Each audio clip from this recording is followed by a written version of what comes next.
Hey ladies, Faye Hollands here, and thank you so much for joining me again and tuning in for another Packed to the Rafters episode of the Busy Businesswomen podcast. Today we are talking all things PR genius with the fabulous Annette Densham from the audacious Publicity Genius Agency, who is a very successful former journo turned PR expert for micro and small businesses. So I'm super stoked she's here today. So if you're watching the video, give us a wave, Annette. Hello, hello. Hello. It's like she's got a no speaking part yet. So let me do the formal introduction, then we'll get stuck in, okay? So Annette began her love affair with storytelling and words at school. And at the very tender age of 15, she started her first job for a suburban newspaper and was hooked. She had been telling stories ever since. Over the past 30 years, she's written for many well-known Australian and international newspapers and magazines, and she now uses her storytelling powers for businesses, showing them how to build a rock-solid personal brand that connects with an audience.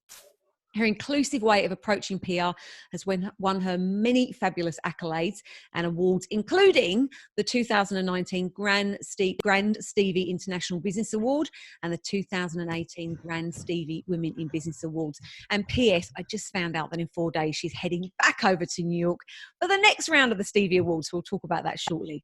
She's got an uncanny way of combining education with empowering businesses to have a go themselves, or works with them, dropping powerful PR breadcrumbs that over time, through strategy and planning, build a presence that can't be ignored. You'll find her hanging out in Facebook groups, giving her knowledge, helping others and sharing with them how to use stories for their advantage, or with her first love, writing stories for many online publications.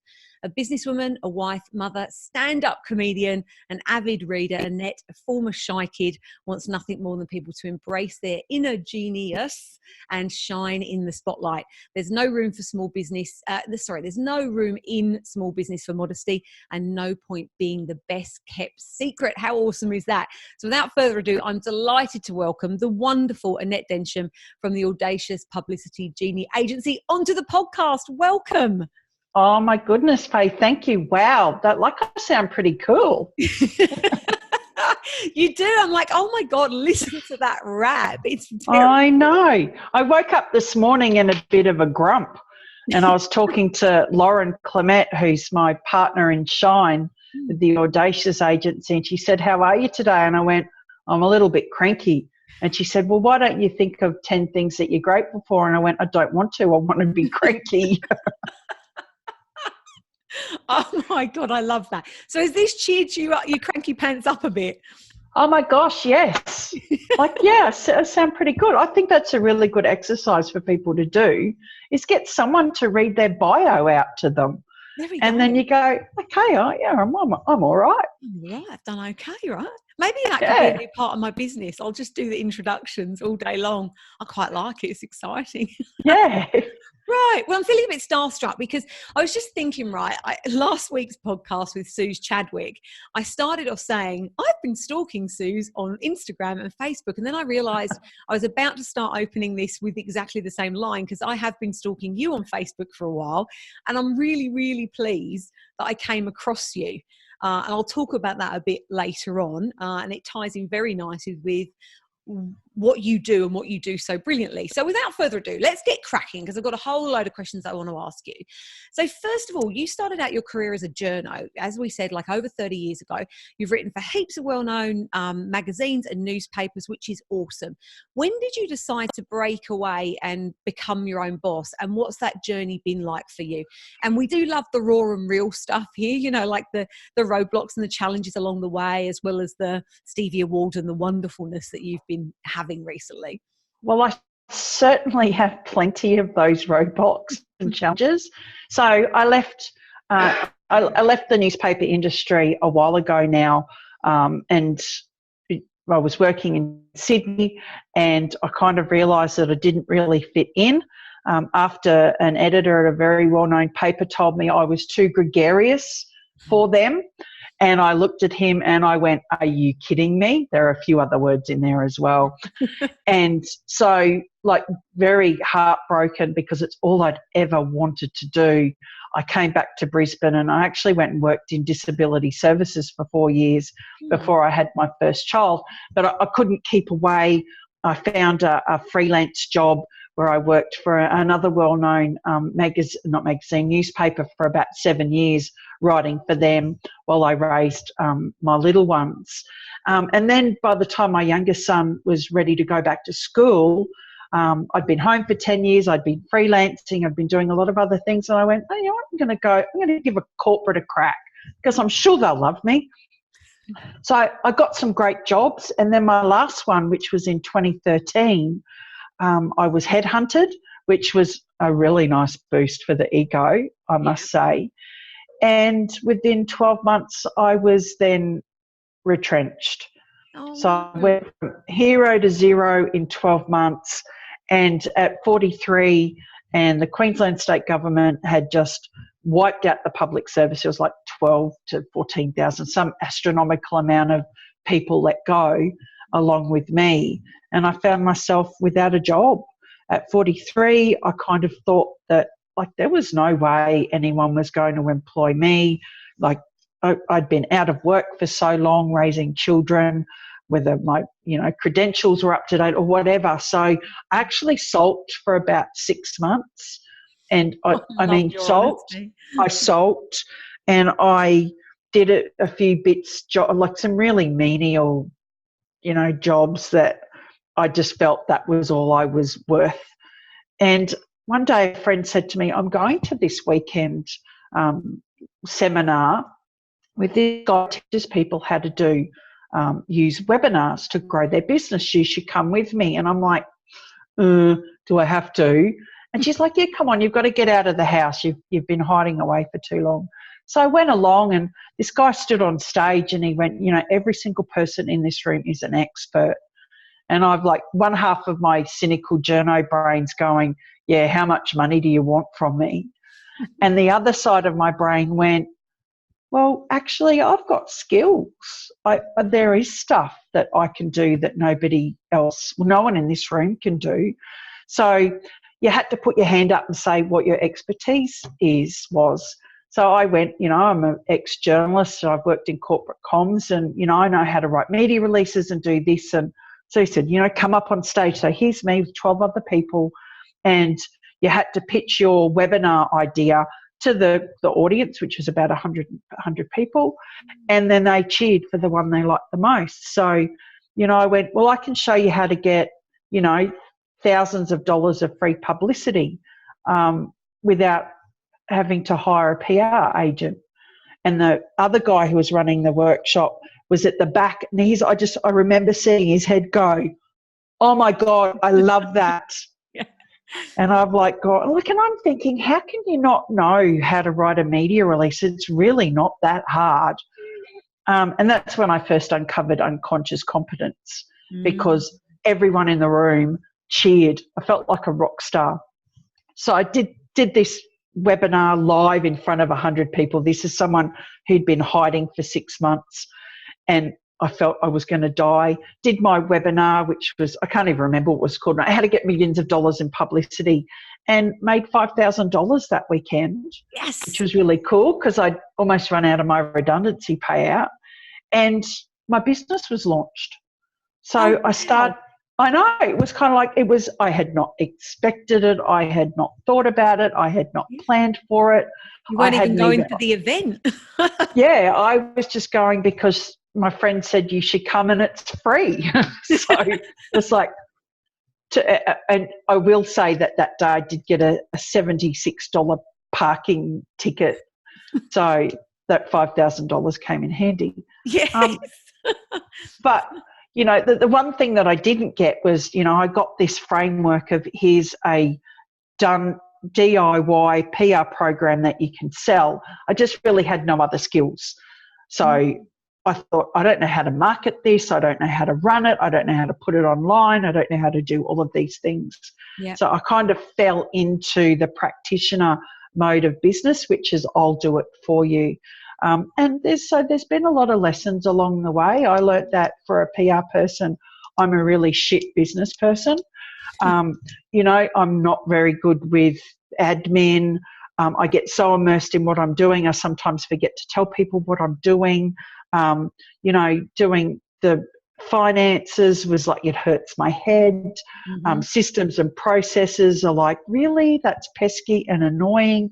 But over the past 6 years, because I'm now in my 6th year, I've learnt that I don't have to be everything to everybody. And asking for help is like a really, really good solution if you want to have longevity in business and you don't want to turn into a crazy person. But along the way, you know, I've had health challenges. I've got an autoimmune disease, which can be really challenging. I have a young son with autism whose journey through school has not been stellar, and, you know, all of those other things that go on. So I've certainly learnt that I'm probably more tenacious than what I ever believed that I could be, that all those times that I went, bugger this, I'm going to go get a job at Target. I'm glad that I stuck in with it, because it's, you know, it's a roller coaster like this. And, you know, the more you ask for help, the more that you reach out, you know, get a mentor, get a coach, you know, and continually learn, the bumps get a little bit smaller. Like, they're still there and they're still irksome, but it gets a little bit easier. Oh my God, I've just realised in this one answer, I could just ditch everything else I was going to ask you and spend the whole podcast on your answer, because there's just so much in there. I'm very excited that you're here. So first of all, like, kudos to you. You turn up to this thing that you weren't even going to go to. Then one of the things I wanted to talk to you about was the fact that you're a comedian, and I'm sure lots of people would be like, wow, you get on stage, you fight through that fear. And when you talked about getting on that stage and doing that pitch, clearly you are someone who can push themselves out of their comfort zone. Did you feel the fear and just do it anyway at that point, or was that a comfortable experience for you? Oh, it was incredibly uncomfortable. It was terrifying. And I used to be a shy kid.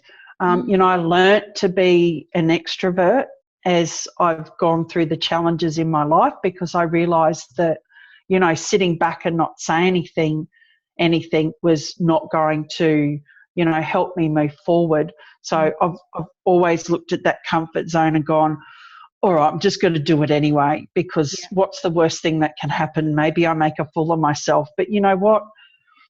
That won't be the first or the last time. So getting up on that stage to do that webinar live in front of 100 people, it went out to, I don't know how many people it went out to, was terrifying. And the night before, I said to my husband, I don't think I can do this. I said, like, I was shaking, I felt sick, I wanted to vomit. It was like, what if I say something stupid? What if they realise that I'm not as good as whoever has come before me? What if I actually don't know the answer? What if I freeze? What all of these what ifs? But I showed up, I turned up, I opened my mouth, and I learnt then, and I had to learn the lesson a few more times over the years, that I know what I'm talking about. Because as soon as I started talking about my genius zone, it just flowed, and I got excited, and, you know, my hands are going everywhere, and I'm really getting into it. And it made me realise that part of what I could do for other people was to help them with their confidence. And, you know, I know this word gets bandied around, empower them, that they are a genius at what they do. And, you know, when you introduced me and you said, don't be the best kept secret, is that far, far too often we fall back into that comfort zone and we go, I'm not going to do it because it scares me, or I'm embarrassed, or whatever. And we miss out on so many opportunities. I would have missed out on, you know, immediate gratification of $5,000, which got us through Christmas. But I wouldn't have this lifestyle that we have now, where, you know, we have great holidays and I work with amazing people, and sometimes things don't go right and I get a bit cranky pants like I did this morning. But it's worth it. And you've got to look at the delayed gratification of the things that you're doing, that it's not always like, I had a client message me this morning and said, I've been working with her for about 3 months, and there's, you know, stuff going on, and I've been sending her all this content. I've not been getting any response back. And then she said, well, this isn't going to help grow our brand. And I went, but it is, because brand building now is about making connections, engaging people, showing them that you're giving them stuff that's going to help them. It's not just about going, here's my book, buy it. Yes, exactly. Yeah. Especially when no one knows who you are. It's like walking into a bar, sitting down and going, hey, you're cute, let's go. And you're going to go, I don't even know. You can buy me a drink first. Yes. How about you ask me my name? And we're expecting modern marketing to be, here's my stuff, buy it. Yeah. Because I put a Facebook page up. It's so much more than that. Doesn't work that way. Exactly. Oh my goodness. So by default, you ended up running your own business. I think so many of our listeners would be hearing you talk and thinking about the fact that what you said about the unconscious competence, and not even at that point recognizing how many skills and the level of expertise that you had that could really add value. And it really resonated with me. I've had lots of conversations with clients about recognizing that you can go back to your real basic level of knowledge and share that with your clients, and even that can blow them away.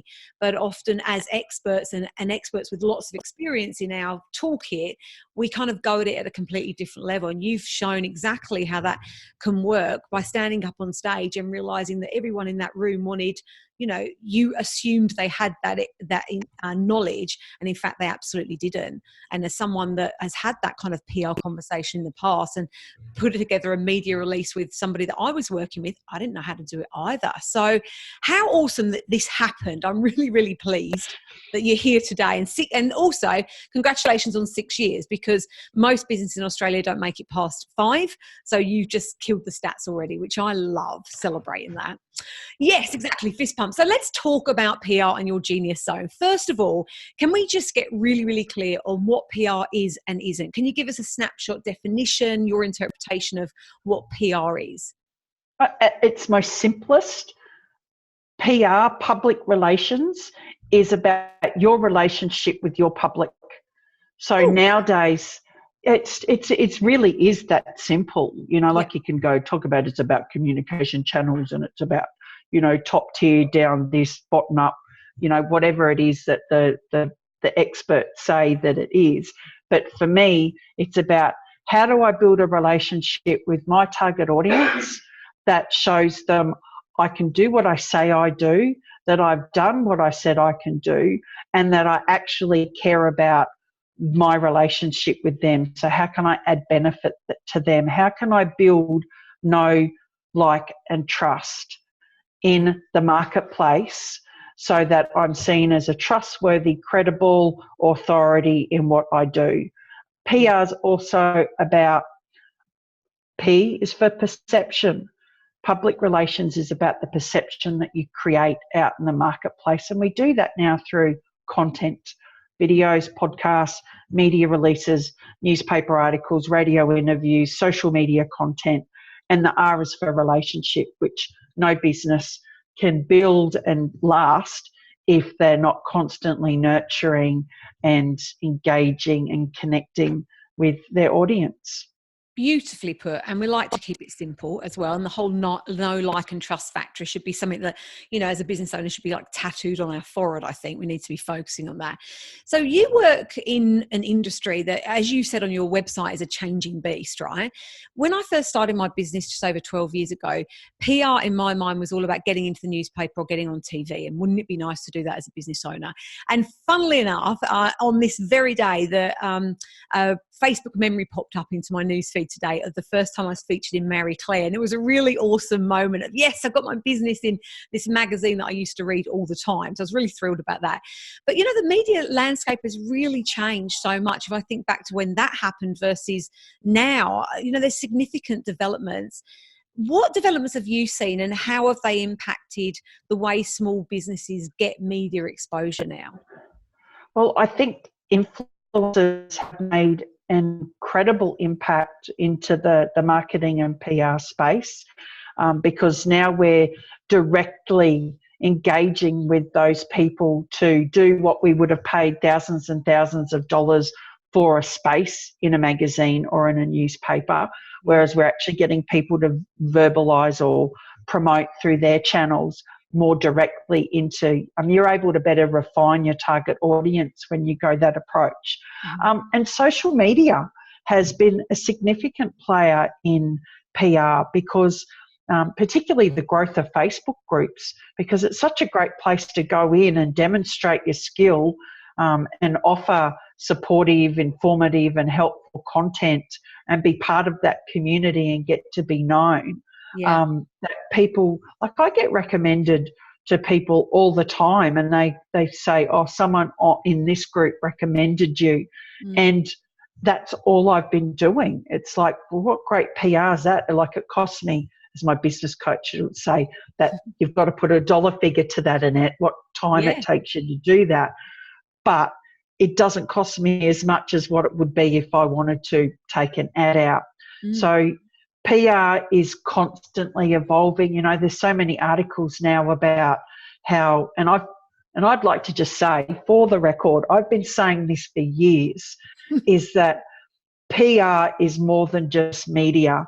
You know, the experts are now saying, you know, you've got to couple your PR with social media, you've got to couple your PR with content marketing and with digital marketing.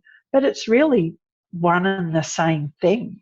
Yeah. It's about getting your story out there across multiple channels, whatever that is for you, and appeals to your target audience, so that people get to know who you are. And it's all about dropping breadcrumbs.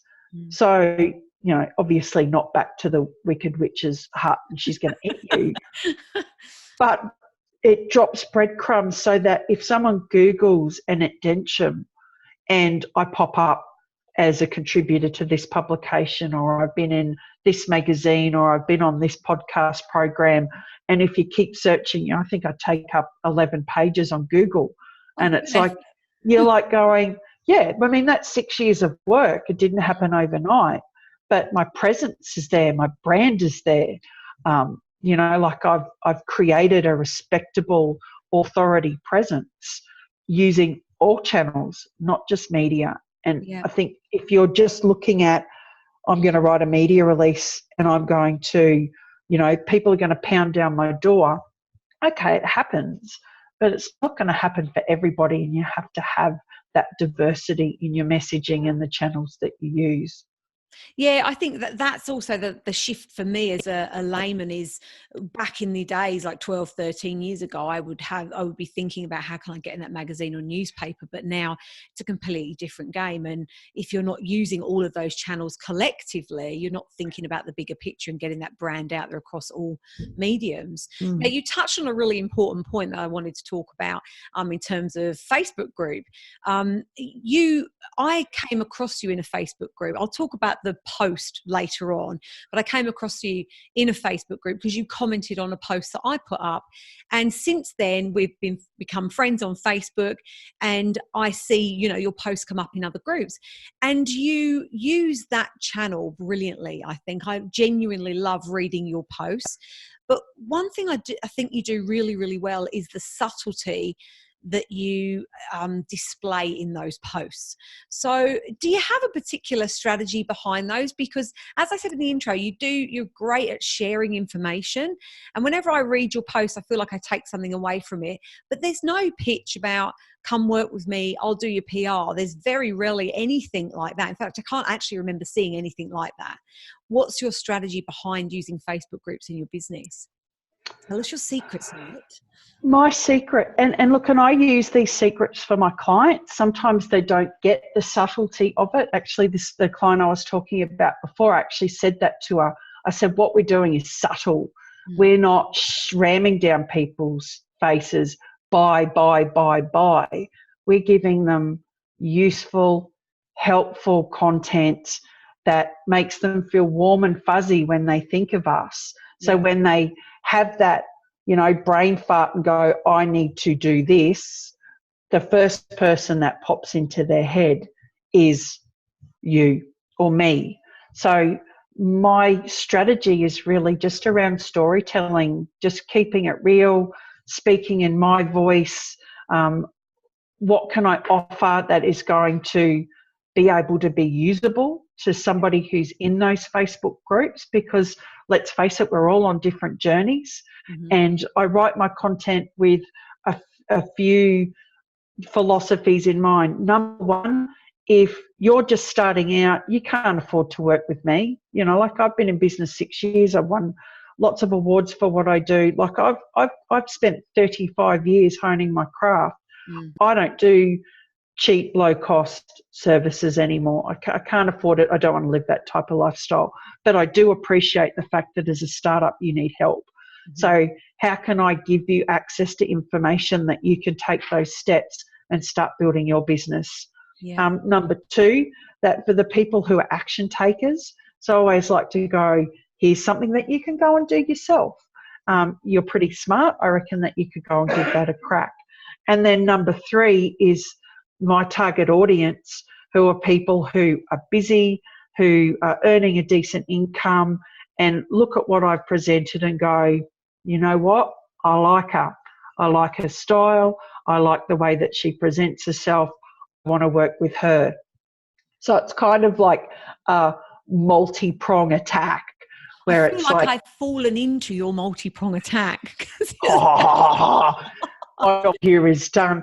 But I don't actually sit down there and think and go, well, this is what I'm going to get out of this. No. Because I'll see something that comes up, and my strategy is, you know, like I'll see something that comes up and I'll write it down in my diary and I'll go, okay, what can I do that is going to do all of those three things, but most importantly, educate, inform, and guide people. So, because like I was a startup, like I didn't have a lot of money. I couldn't afford to work with, you know, some of the big names out there. And it took me a long time to work out how to get it right. And I wish that there had been more people sharing their content and making it accessible so that I could, because I'm an action taker. If you say, Annette, do this, then I'll go to the best of my ability until I don't have the skill set where I need to go and say, hey, I need your help. So, you know, I always say to my clients and to anybody who'll listen, just be yourself. Just have in mind who your target audience is and how do you want to help them. Because, you know, and I think if we bring it right back to basics, the way that I operate is based on the law of reciprocity, that the more that you put out and you give, the more that you get back. Now, it may not happen tomorrow. It may not happen next week. It may not happen next month. But, you know, I've had people come to me, you know, 12 months down the track and say, I've been following you and I really like what you do. I'm now ready to work with you. Awesome. Excellent. Yeah. So then I just have to get to know them a little more. Well, you're playing the long game, right? It isn't a sprint. It is a marathon, small business. It doesn't tend to happen overnight. I love that what you've just described is exactly what had happened between us, because you commented on a post.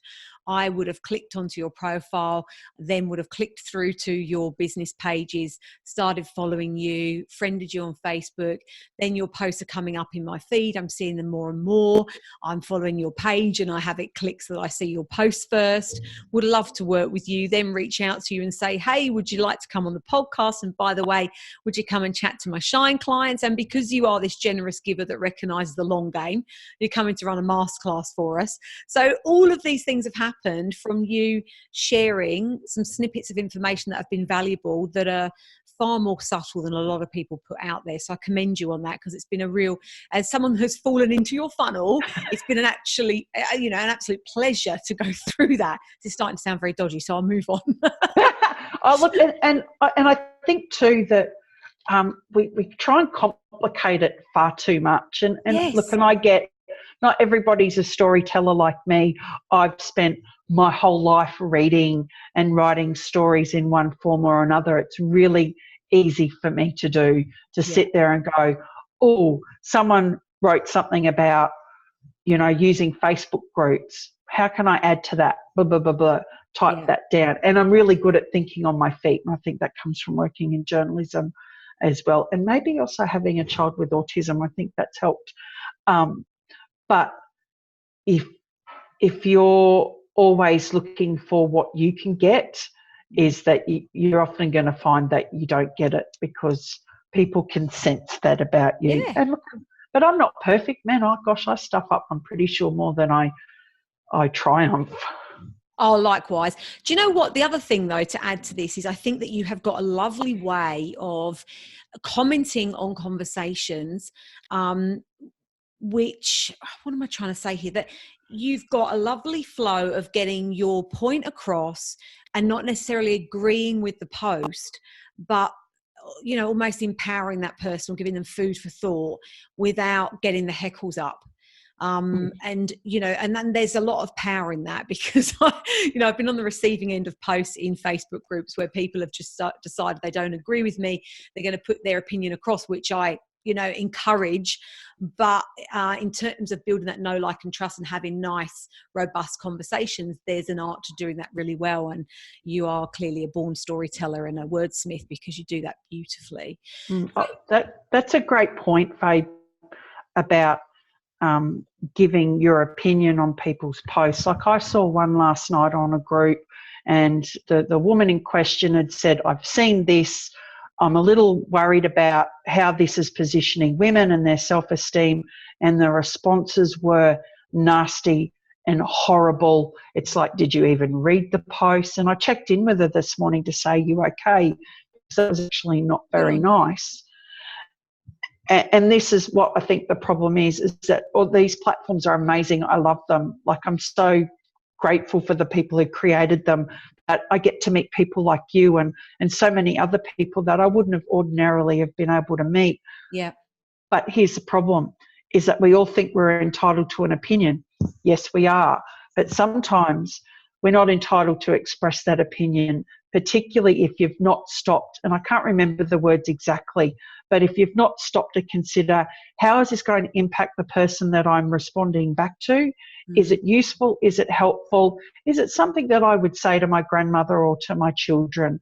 And quite often people don't do that. They just go, we live in the age of outrage. Yeah. We just go, I disagree with that. I would really love to have an anti-Facebook response page, because I curb sometimes the things that I say, because I see people like last night and I just want to go, right, we don't treat people like that. But it's not worth it, because those people think that they're right.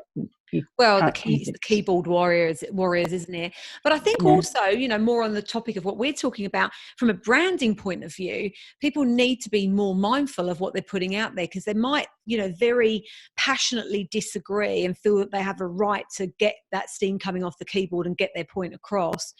But they can really damage their branding from being, for want of a nice word, really bitchy, or all of those scenarios come out.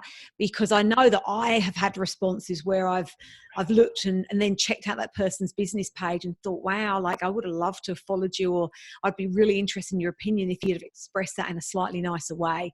But given what you wrote, I'm not really wanting a bar of you. And it's just, 3 or 4 lines that can completely change someone's perception of you. This is we're getting into a whole conversation here. Absolutely. I'm a really sarcastic. I like me as well. I love it.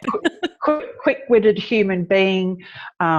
Just ask my family, and I can be really cutting and scathing with my responses. Like, if you've annoyed me in person, and then I will. My Lauren says to me, "You've got a really good way of telling people to nick off."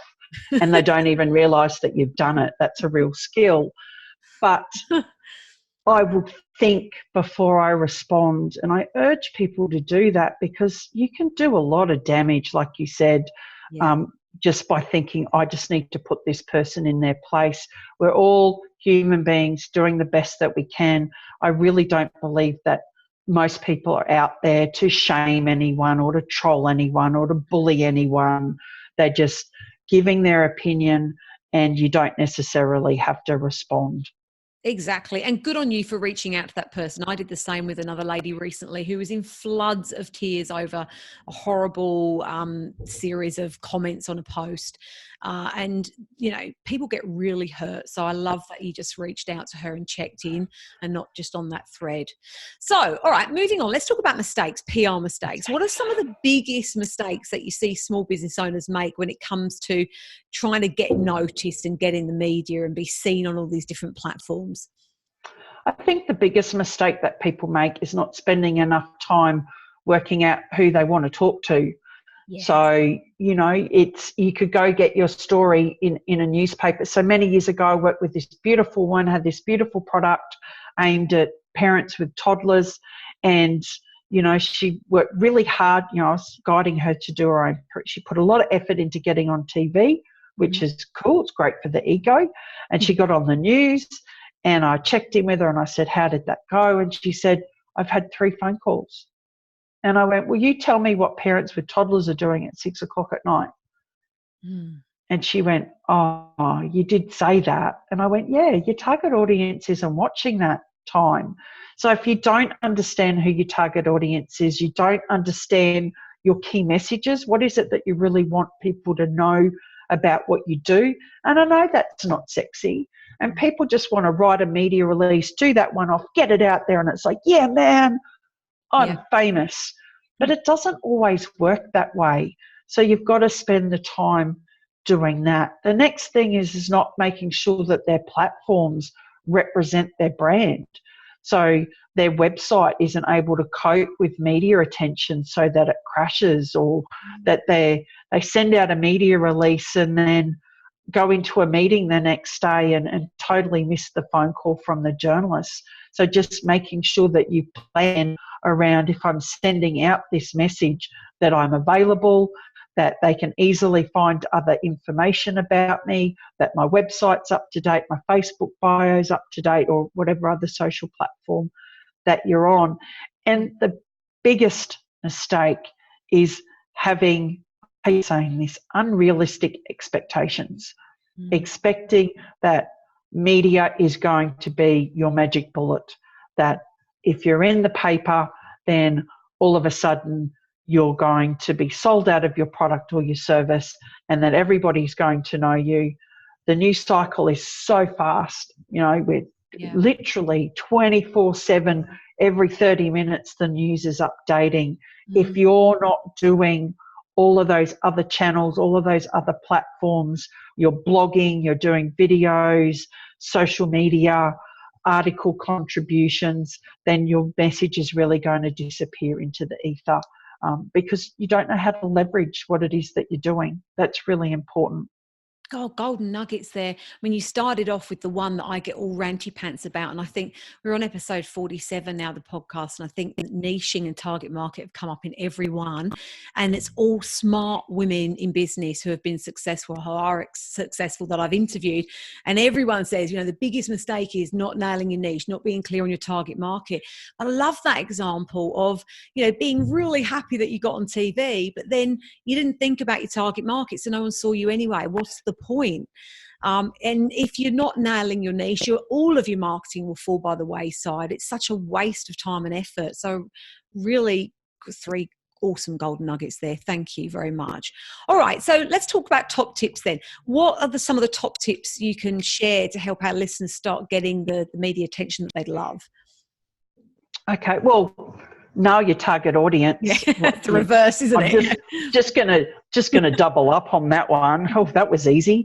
But yeah, by nailing your target audience, then you can hone your media contact list so that you're not trying to, do a scattergun approach where it's like, I'm just going to go and put my message out there and hope this is not a strategy, this one.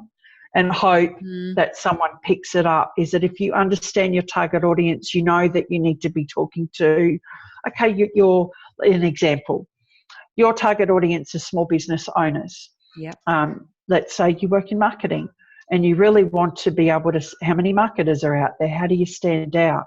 So by understanding that your target audience is small business operators, typically women aged, 37 to 55, and they are constantly feeding into personal development, reading small business publications because they want to learn everything that they can. You can then go, all right then, so maybe my target audience is then things like Businesswomen Media, Koshi's Business Builders, Inside Small Business, Smart Company. Maybe I can contribute to publications like Smallville and Flying Solo. That's where my target audience is. So the content that I write is on point, deliberately helpful to that target audience, and you're pitching it out to those right ones. Maybe even Sydney Morning Herald small business section. Yeah. The next thing is learn how to leverage. So awesome, you're on the news. Okay, maybe your target audience didn't watch, but if you know who your target audience is, then you might be in Facebook groups where your target audience hangs out. So you can take that link for the story, put it into whatever group that is with a really nice post about, hey, I was really nervous about this. This is my first time on TV. Yeah. But, this is really exciting. I've been working really hard on my marketing and PR, and I've had a great win. You are promoting your business, but you're also telling that story of why this is significant and important to you. So work out, again, knowing where your target audience is so that you can leverage that media win and go and share it around. Put it in your newsletters, share it on your website, get the media logo, hyperlink it back. You want those backlinks. Share it on LinkedIn, write an article about the process of doing your own PR, whatever it is that you did. And my third tip is to learn how to repurpose your content. I was just about to say on number 2, it's like the repurposing is king, right? Repurposing is king, absolutely. So if you've let's say you've written a media release and no one picks it up, because you know what? That's going to happen. It's probably going to happen more than it gets picked up. So learn how to use tools like Lumen 5 and Canva and Facebook Lives and podcasts and webinars and all of those type of things where you can take that one piece of content that you've created and turn it into, you can turn one media release or one blog into anywhere up to, 15, 20 pieces of content that you can then schedule out and get in front of your target audience. There's just so many ways to do it. I say to people, if you only ever write 4 blogs a month, then you can turn it into you've got enough social media content for anywhere up to 2 months just from those 4 pieces of content. Exactly. I just love repurposing. It's very dear to my heart because I'm all about productivity, spending our time smartly. And when I finally realized that how powerful repurposing could be, because I was just churning out so much flipping content all of the time and sitting down looking at a blank screen thinking, what am I going to write about today? Oh my God, I've run out of stuff. Like for me, one blog post is my email out. It's my podcast. It's God knows how many social media posts. It's a Facebook Live. The list just goes on. We don't need to be creating oodles of stuff all the time. So I love that you brought that up. One media release is so much more than just that one piece of paper it's on. So if we go back to how's that going to help people get media attention, let's go back to the breadcrumbs that I was talking about. So say you send a media release out to the Sydney Morning Herald and you want them to do a story on your business. You may have won an award or you may have launched a new product, whatever that is. The journalist is probably going to Google you and they're going to check out how you're positioned in the marketplace. The more stuff that you have out there, bolstering your authority, the more inclined they are to go, actually, we need to speak to this person, because for them as well, they also want to get eyes over their story. So working with people who've got a little bit of a presence is certainly attractive. Love it. Now, I'm sure that our listeners, there's going to be many of you, including myself, are listening to this and thinking, I would like my business to be in the spotlight more. I've got great news because I did get Annette's arm, crank it behind her back. And as I mentioned earlier, she's agreed. If you're watching the video, you'll be laughing at Annette now. She's agreed to run this month's Shine Masterclass. And she's going to be taking us through how to be a media magnet, which I'm super stoked about. So on the On Live online live masterclass, which you can access at any time because you can also get your hands on the recording. You're going to discover the foundations needed to position you as the go-to person in your industry and niche, the importance of understanding your ideal audience so you know the right media to hit up, how to mine your business for oodles of story ideas and not have to face that blank page syndrome that I was just talking about, where to find media contacts to connect with, really important, and why PR is more than just pitching a media release and how understanding that can help you look like you are everywhere. You're going to be packing a punch in that session, aren't you? Oh, I talk really fast. I can't wait. So, listeners, if you would like to join us for the masterclass or listen to the recording, it doesn't matter when you're listening to this podcast, just head over to the show notes, which are at busybusinesswomen.biz/podcast 47, /podcast 47. Click on the link to Shine, and we look forward to inviting you into our fabulous Shine tribe. Okay, now I want to talk to you, Annette, about awards, because for those of our listeners watching the video, there are a couple of really nice awards behind you right now, aren't there? They're pretty, aren't they? Tell us about those briefly before I ask my next question. Oh my gosh, this one is like, I use it when I want to do some workout. I'm sure it weighs about 5 kilos. So this is one that Lauren and I won last year.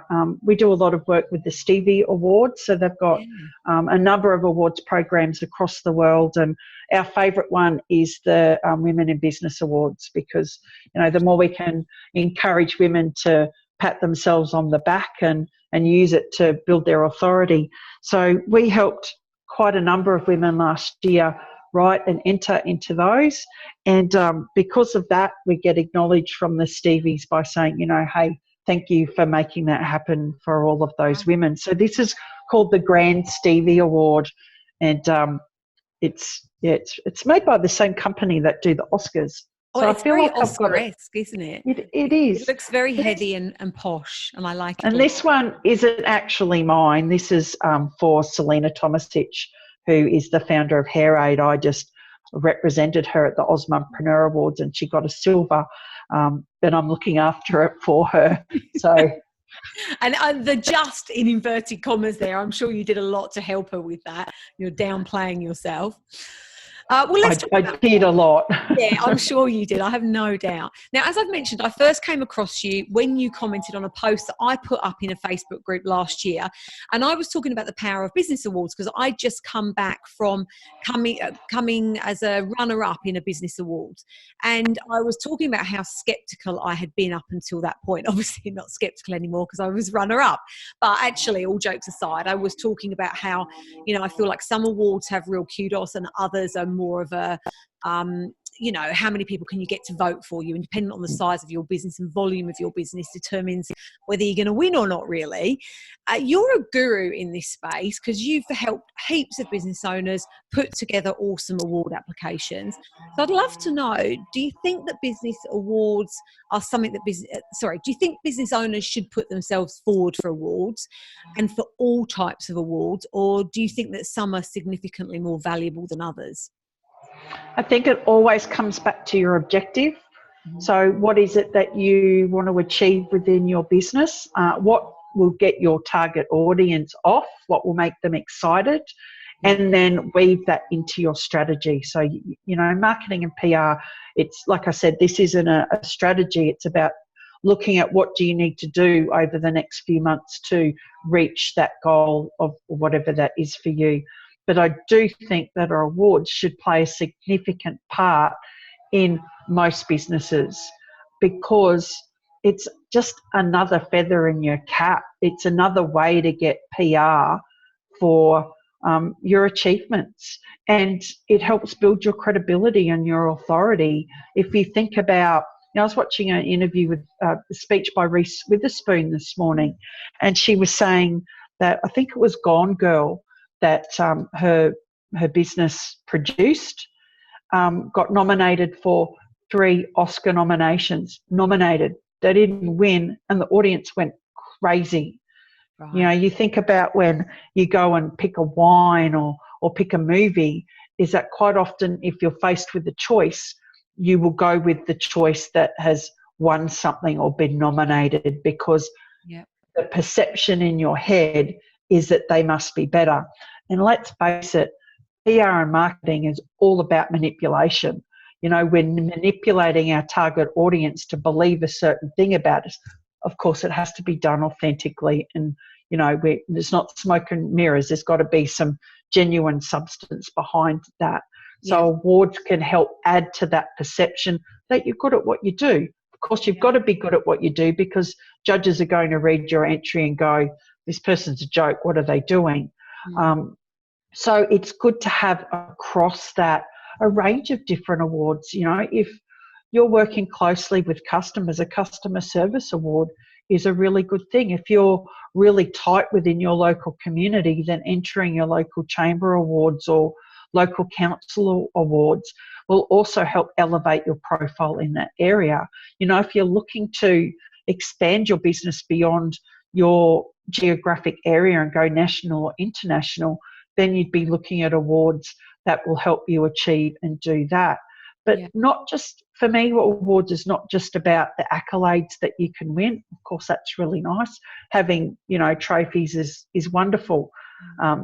But it's also about the process of going through the entry. I mean, you would have found that, Faye, that, you know, as you're answering the questions, you're thinking about where you're at and what it is that you're doing and what you've accomplished. And, you know, particularly as women in business, is that we quite often go and do what we do without stopping to go, you know what, hang on, I had a win this week. That's pretty cool. I'm going to celebrate that. We just go, okay, I've done that next.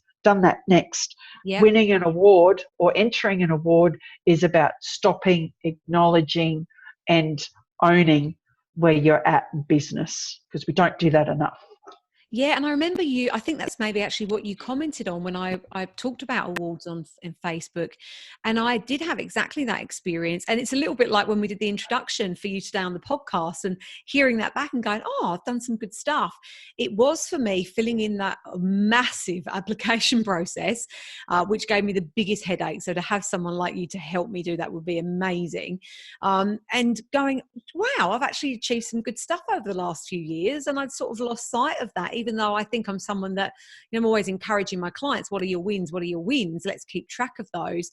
But it is easy to just keep going through the busyness of every week and month and actually lose sight of the good stuff you're doing. So I did genuinely find that the process, even without getting anything further, was really valuable. And then being a runner-up, I don't know that it really made that much difference whether I won or I was runner-up. The leverage that I got from that event, the photos, I suppose a little bit of prestige from doing that, I don't know that it would have been any different if I'd have won. It was a really positive experience. So I'm completely converted, and I was very skeptical before I did it. That's really cool. And it's interesting, isn't it? Because I think until I went into business for myself, I had been writing awards for, you know, the executives and the organisations that I worked for. You know, working in comms, that's one of your jobs.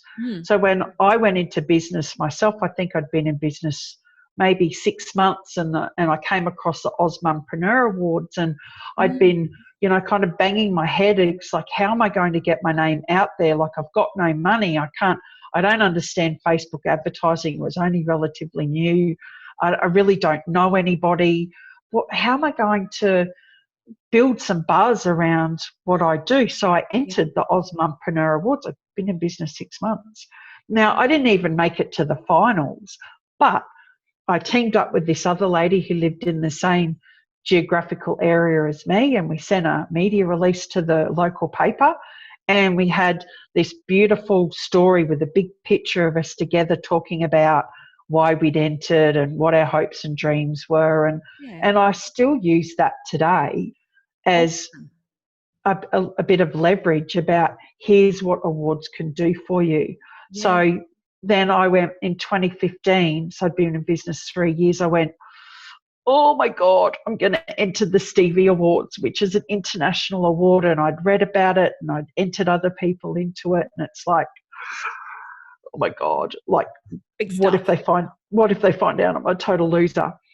And I made the finals and I got a bronze.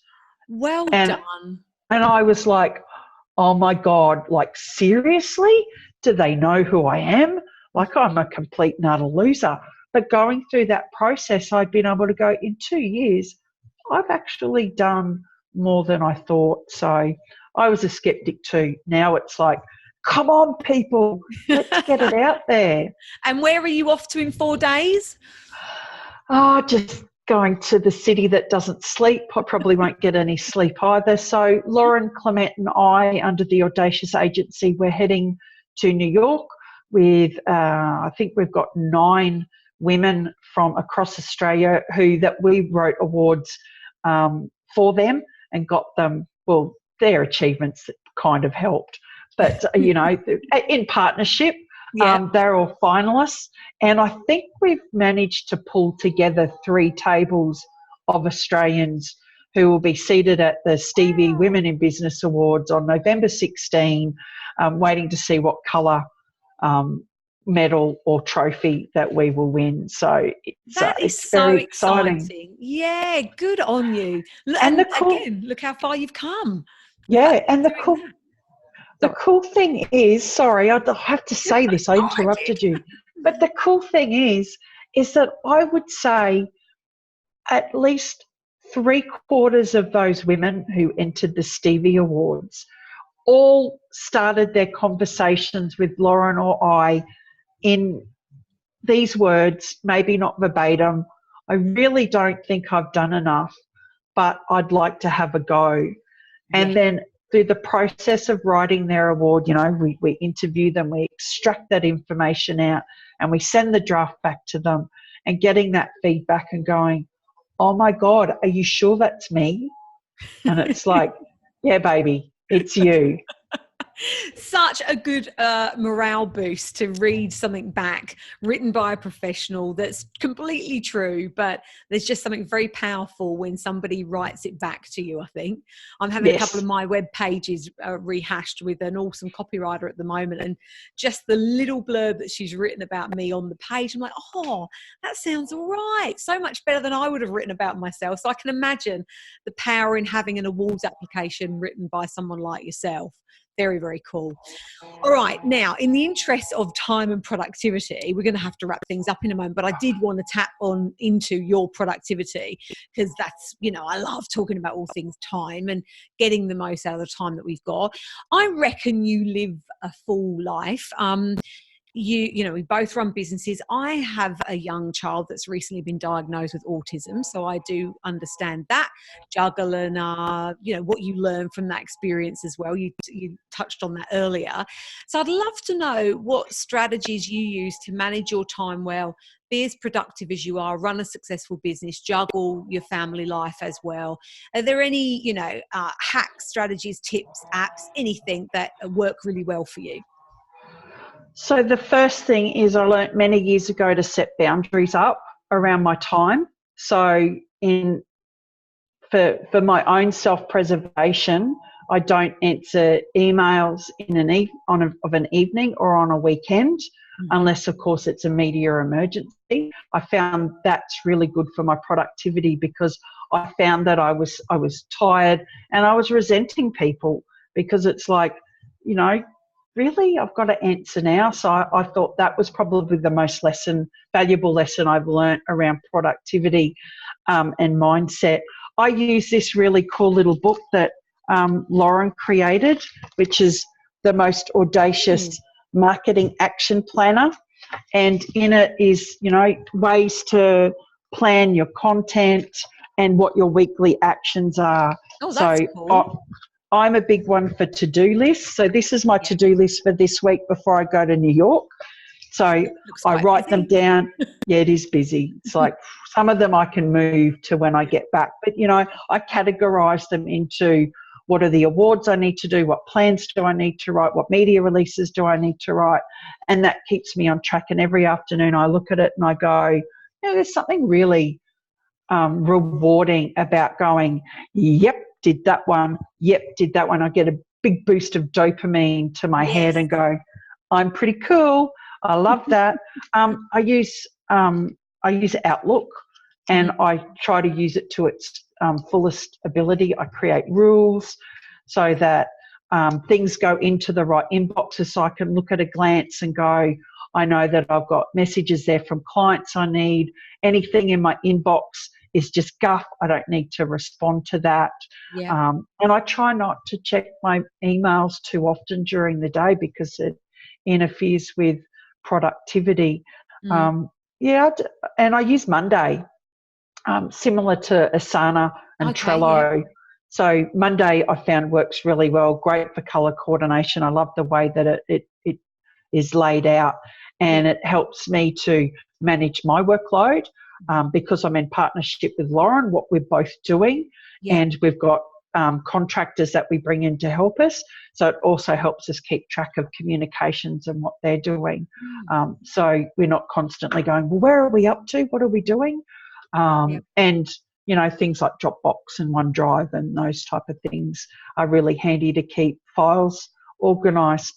Yeah, that's great. I love that you've got some simple things there. Like, it's not an overcomplicated productivity system, right? There's some simple tools that most people have access to already have that you're just using really, really well. And the most important one, I reckon, that you said was the boundaries, and something that I'm certainly trying to put more into practice now as well. So thank you for the nice reminder on that one. That's all right. And it costs nothing. Yes, exactly. That one's free.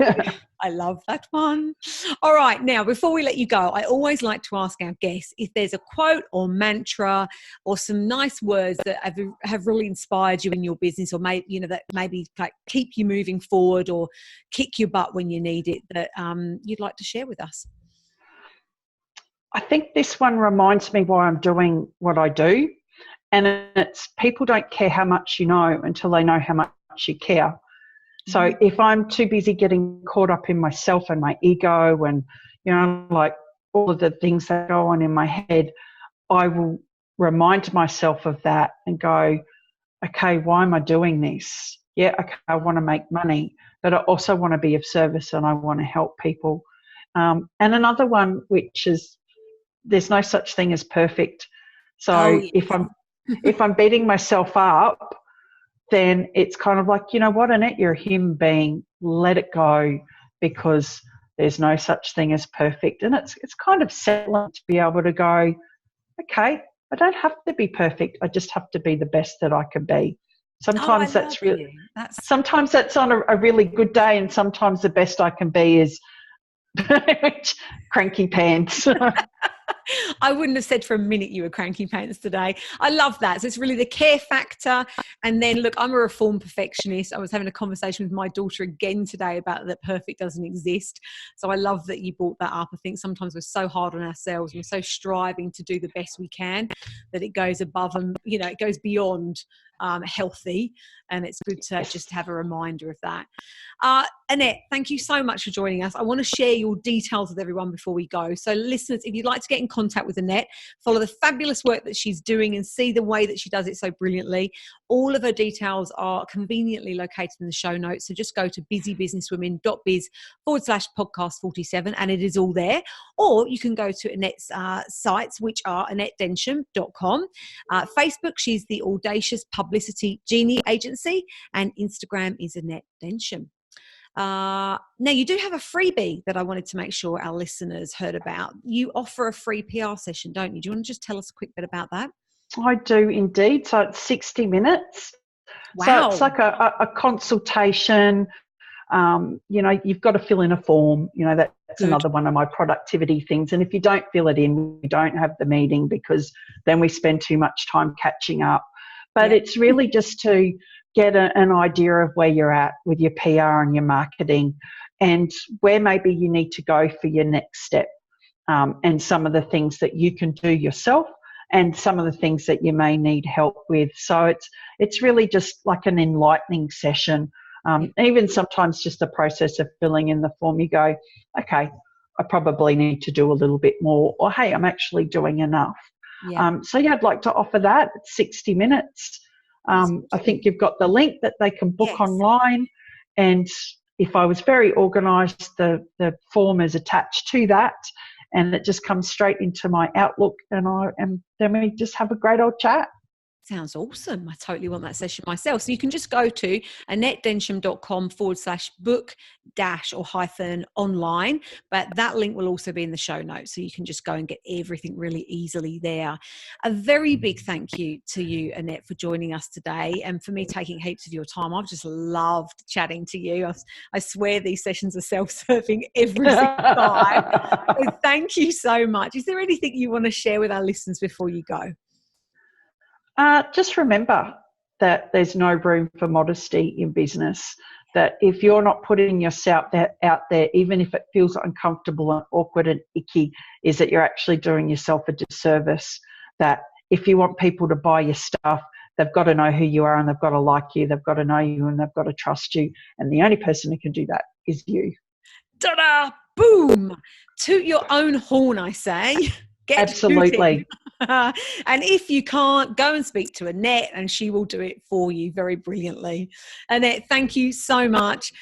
Listeners, if you've enjoyed this episode, I would love you to leave Annette and I a lovely review on iTunes, pretty please. And if you'd like to hang out some more, I'd love to see you over on Facebook and Instagram. I'm at Busy Businesswomen, and you can find lots of biz building goodness over on the website at busybusinesswomen.biz. So thank you so much for tuning in today. I really appreciate it. I will be back next week with more inspiration to help you build a business that booms.